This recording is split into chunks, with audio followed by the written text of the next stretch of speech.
என்னடா ரொம்ப நாளாக ஒன்றும் நடக்கலையே அப்படின்னு பார்த்தேன். எஸ்எஸ்சி நடத்திட்டாங்க, ஒன்றும் கிடையாது.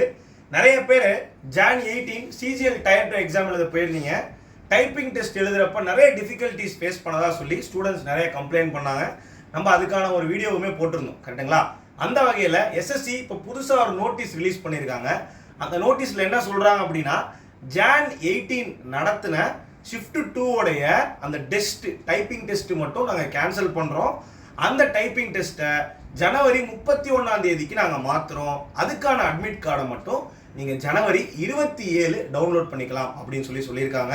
ஸோ யார் யாரெல்லாம் ஜனவரி 18 டயர் 2 எக்ஸாம் எழுத போனீங்களோ நல்லா நோட் பண்ணிக்கோங்க. உங்களோட டைப்பிங் டெஸ்ட் மட்டும் நீங்கள் திருப்பி எழுதுகிற மாதிரி இருக்கும். அது ஜனவரி 31. இதில் டெக்னிக்கல் இஷ்யூஸ் ஃபேஸ் பண்ணவங்க பண்ணாதவங்க எல்லாத்தையும் சேர்த்து தான் சொல்லியிருக்காங்க. ஸோ மறக்காமல் இதை நோட் பண்ணிக்கோங்க.